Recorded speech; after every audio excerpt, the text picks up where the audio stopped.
I'm going to tell you a fable. Once upon a time, a young man was tired of all the talk in professional sports about how rich teams can buy their way to championships.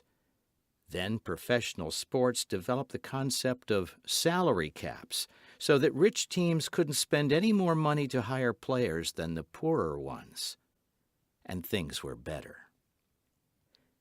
But then everyone noticed that the leagues were taken over by money men who decided who could stay on the teams and who had to leave to make room under the salary cap. This made ball players unhappy. Most of them felt underpaid while the latest and greatest draftees got all the money and the fame. So this young man set out to invent the perfect professional ball game. And he did. And he called it KALESPORT.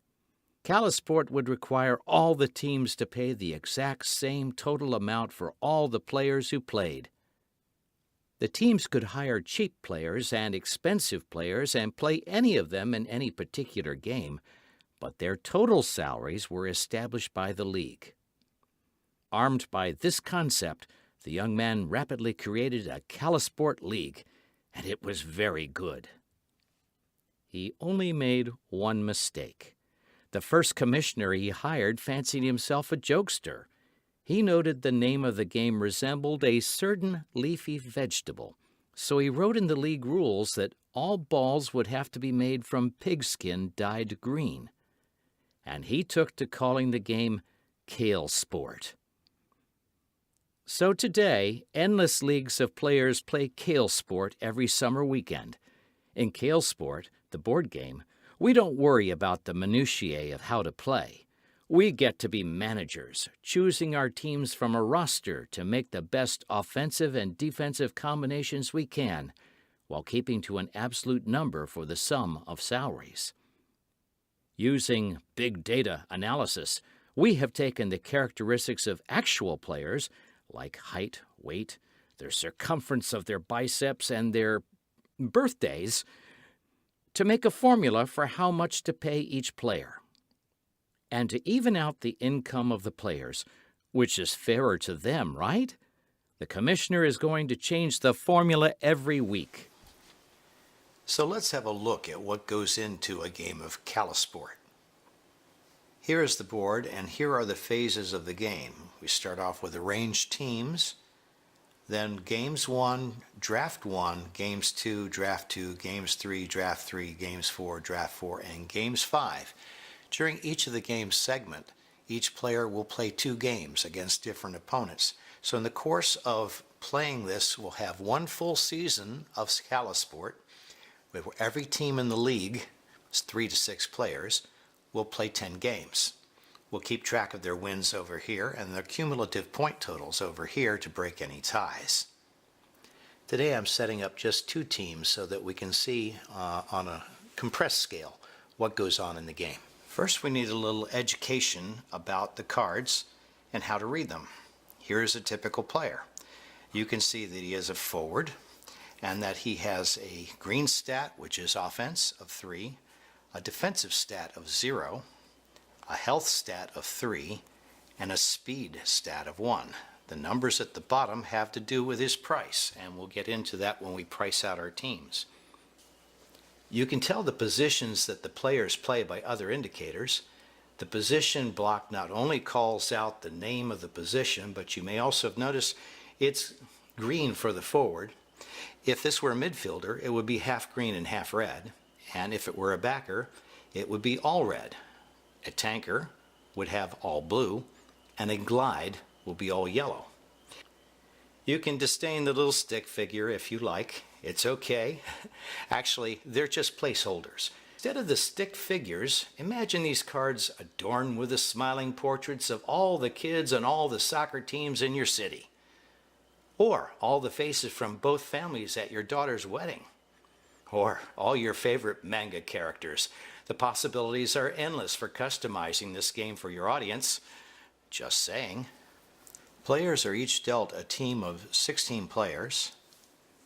Here are our 2 teams today. And from these players, they'll have to construct a group that will play in each individual game. Now, as the introduction to this already told you, the commissioner is going to set a formula by which we're going to pay these people. So let's go about doing that first. One of the players will mix up this set of cards and then lay them out.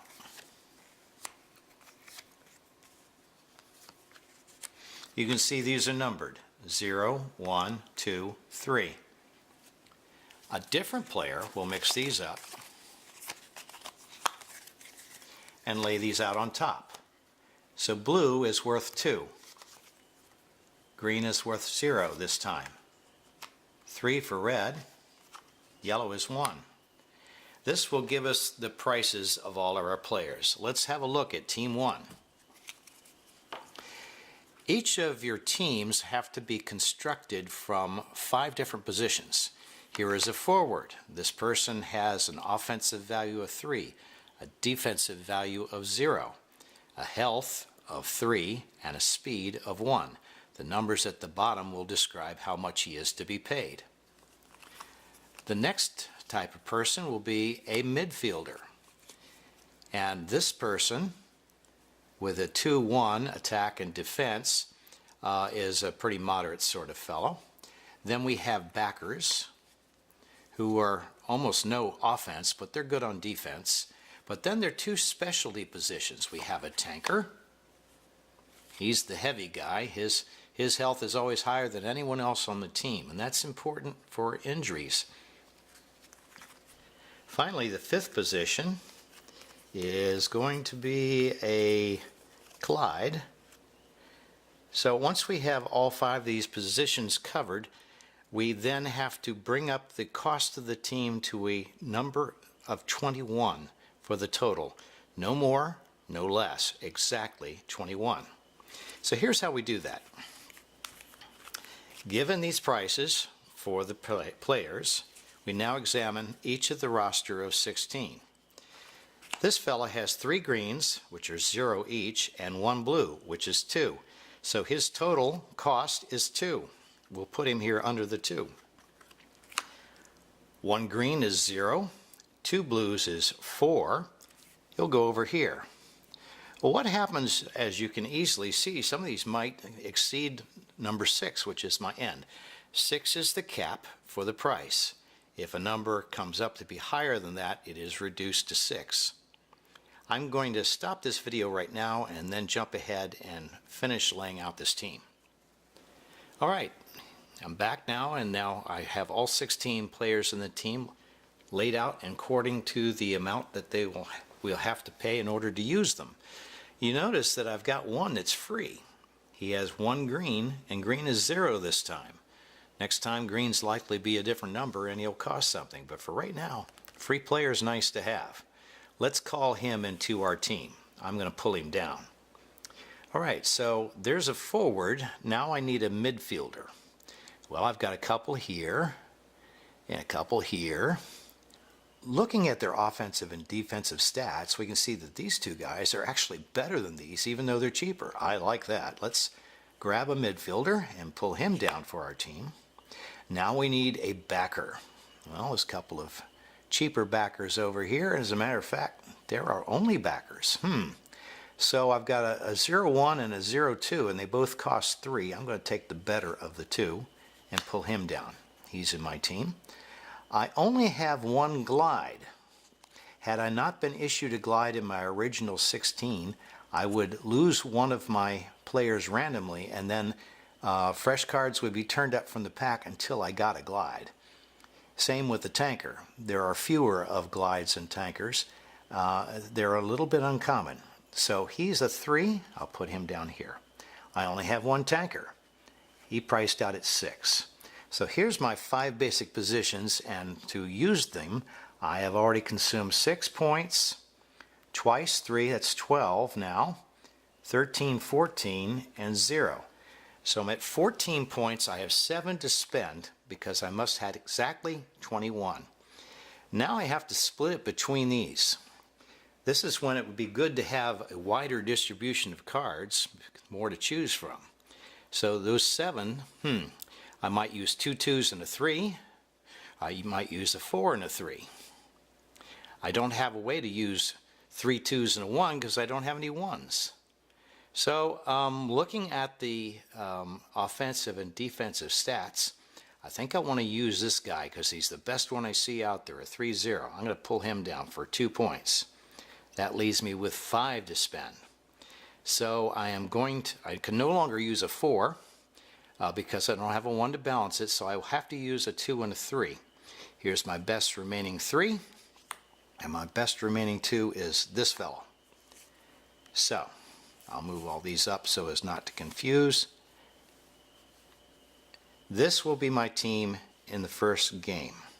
I have all 5 positions. I have 21 points of players. Now, I'll go off camera and I'll sort out the other team. All right, I'm back, and now I've laid out the second team. There's 16 players.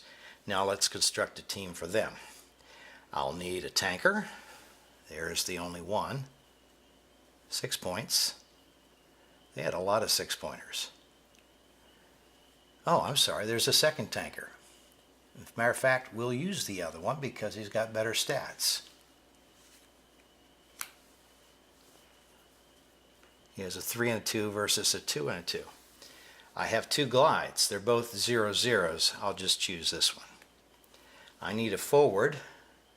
Looking for cheap ones first. I like this one. Forward. This is a 3-pointer. I need a midfielder, and I've got a stack of them here at, this was 1 point.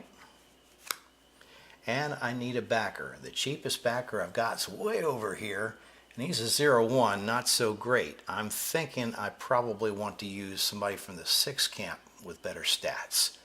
So maybe this this 1-1 fellow. All right. So now we have the 5 basic positions, and I've spent 2 times 6 is 12, and 4 is 16, and 3 is 19, and this is 20. Oh no, I only have 1 point left to spend. It's going to have to come from this group here. So this is my team versus the other team here. I'm going to extract these now, and we're going to go play with them. This is orange team, and this is purple team. All right, it's time to adjudicate the score of the first game. This is orange team, and this is purple team. Notice that 1, 2, 3, 4, 5, 6 players are on orange's team, and 1, 2, 3, 4, 5, 6, 7, 8 are on the other team. That was because these were relatively expensive and these were not. Let's see if that holds for the play of the game. KALESPORT is very unusual in that it allows a different number of players to be on the opposite teams. First, we're going to compare the green numbers on this team to the red numbers on that team. Let's add them up. 1, 2, 3, 4, 5, 8. 8 for pluses on the offense, and 3, 5, 6, 7, 8, 9. Oh no, there were 9 defensive numbers. 8 minus 9 is less than 0. 0 is the score for this team. Now let's look at the greens on this team versus the reds on this team. They have 2, 4, 6, 9, 10, 11, 12 attack or offensive, and these have 1, 2, 3, 4, 5 only defense. 12 minus 5 is 7. So count 7 points for the purple team and count 0 points for orange. Orange loses. All right, that's the first game of Games 1 segment. Before the second game, which will be against different opponents in both cases, have to roll a die. Uh-oh, we rolled a 6. I rolled a 6. Each team will have to remove 6 plus 2 points of health. And the rule is that you take all of it that you can from a player before you apply any of it to the next player. And if you equal the amount of health that the guy has, he has a season-ending injury and he's off the team. Let's look at the orange team. Well, our tanker, who is always the healthiest guy in the team, has a 6. If he absorbs 5 out of the 8, that means I'm going to have to give up 3 points to someone else, which will probably knock him out.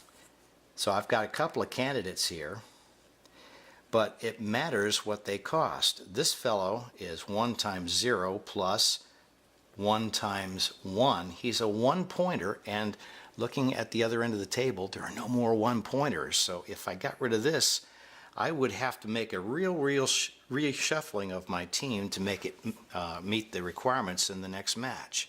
I don't want to do that. Well, this guy is a repeat of this card, so he's right out. Maybe this backer? The backer is 2 reds, and red currently is 3, so this guy total was 6, and I have other 6s to draw from. But I see I've got another problem. If I replace him with one of the remaining 6s, I don't have a backer left in my team, and there's only one backer in the remainder of the team, and he's a 3, and he's the only 3. And as I said, there are no remaining 1s, so I can't use a 3, a 2, and a 1 to replace him. So this guy is not a candidate for getting lost. I'm getting a little desperate now. What else might I use? Well, if these guys are not going to work, I need to have a glide and only have this one. I need a tanker and only have this one. I can't afford the backer. That really means this forward looks like the guy who needs to go. Now he costs 0 times 1 plus 1 times 3. Okay, so he's a 3-pointer. I do have another 3-pointer over there, but he's a backer. And my only other forwards are either 2s or 6s. You know what? I'm going to have to take a penalty. I am going to absorb 3 points, all of his health, and then I'm going to absorb the remaining 5 in him, leaving him because I didn't exhaust him. But this fellow cost me, as I said, 3 points. And so I'm got to have to use 3 points to replace him or take a penalty. I don't want to take a penalty and another penalty because I don't have a forward. So I'm going to bring forth a 2-point forward to fill his place from his roster. But now I only have 20 points in my team, and in my next round, I will take a 1-point deficit against the other team because I am violating the rules. Ouch. That happens. Now I have to take the same 8 points off of this team. So let's look and see if they will have a similar issue. Well, they had a better distribution on their roster. We'll hopefully be able to extract something a little easier. Their tanker is also 6 points, so I'm looking for a 3-point to get rid of. I've got a pair of forwards here, and this one will be 2 times 0 plus 1 times 3. He's a 3-pointer, and do I have other 3-pointers? I do. So I can get rid of this forward. I have another forward, and bring forth another 3-pointer. The best 3-pointer I have as a replacement is this guy, and so I'll put him on the team. And so I haven't changed things much, and I still have a complete team of 5 positions and a point value of 21 as required. This team will not take a penalty in the next round. So the games go on from there, but there's one remaining step that I need to show you. You'll note that both of the teams started with 16 cards in their roster. Each of them had 1 injury that left the game. That left them with 15. They need to replace that. Now we have a draft round. At the end of the first game session, which is the second game, and let us presume that we've gone through a second game, now we have the draft round. During the draft round, you take twice as many cards from the deck as there are players. So I'm going to count out 4. And these are draftees. Turn them over. And because this team lost the game, and they're now at a deficit, the weakest team, they get first choice. And they look at these guys and they say, I like his stats, I want him. They get the next choice, and they say, these guys here are the same, 2 and 1, but this one has 4 down here to multiply by the costs, and this one only has 3. he'll probably end up cheaper most of the time, so I'll take him. Now of the remaining two, we go back to this side, and he says, well, I'll take that one, 2-1, because I need the offense, and he gets this by default. Notice now, each one was 16, each one lost 1, and each one gained 2. We are now have too many players on the teams. So the draftees are not actually part of the playing team at the moment. They're part of the roster, and the roster needs to be reduced. So we will have to extract, let me change the viewpoint here. We will have to extract players from both teams because we now have 17 on each. So looking in here, I'm looking for a weak player to get rid of, and I would get rid of this backer because he's a 0-1, but the problem is I don't have many backers on this team, so I need to keep him. I'm going to get rid of this 2-1 forward. So he is out of the team, and now on this team here, the purple team, which won the first game, I think that I will extract, well, looking at them, here's a 0-1 backer, and I'm not short of backers. There's another one here that isn't currently being used, so I can afford to lose this one. So now both teams are back down to 16 total, and they're ready to begin games 2. KALESPORT will continue, as I originally said, through 5 sessions of games, 10 games total, and when we add them all up, somebody is going to either be a clear winner on wins. Let's suppose purple went on to 7 wins, and that we got 3 wins out of orange, and maybe the point totals ended up like this. Had there been a tie over here, then the point totals would have broken the tie. So there's your exposure to KALESPORT.